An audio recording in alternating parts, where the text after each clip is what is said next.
السلام علیکم سامعین، 5 شوال المکرم اور 15 اپریل ہے۔ آج کی خبروں کی شروعات نماز تراویح کی تلاوت کلام پاک سے کی جا رہی ہے۔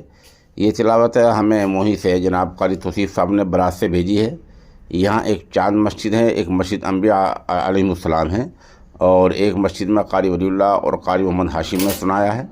اور ماشاءاللہ یہاں یہ جو 700 سال پرانی مسجد ہے جو زیر مرمت ہے، یہاں ڈاکٹر محبوب صاحب کی زیر نگرانی سارا کام چل رہا ہے، اور ان کے والد صاحب تھے جناب نظام الدین صاحب، انہوں نے اس کام کا آغاز کیا تھا، شروعات کی تھی، اور اب ڈاکٹر محبوب صاحب ہیں، ان کے بیٹے ہیں، یہ سب مل کر بہت اچھا کام انجام دے رہے ہیں۔ اور جب سے ان مسجدوں کی وہاں مرمت شروع ہوئی، تبھی سے ماشاءاللہ روز اول سے ہی کلام پاک سنا اور سنایا جا رہا ہے۔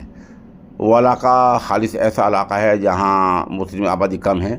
ان علاقوں میں ایسی چیز کو برابر باقی رکھنا یہ ایک بڑی بات ہوتی ہے۔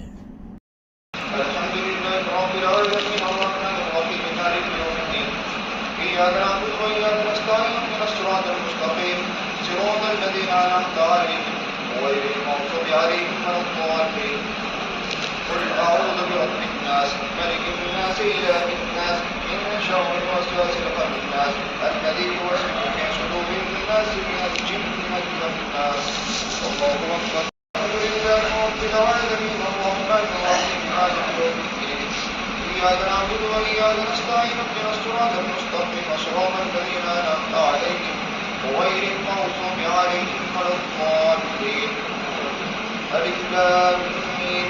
ذلك الكتاب لا ريب فيه هدى للمتقين الذين يؤمنون بالغيب ويقيمون الصلاة ومما رزقناهم ينفقون والذين يؤمنون بما أنزل إليك وما أنزل من قبلك وبالآخرة هم يوقنون. الله أكبر.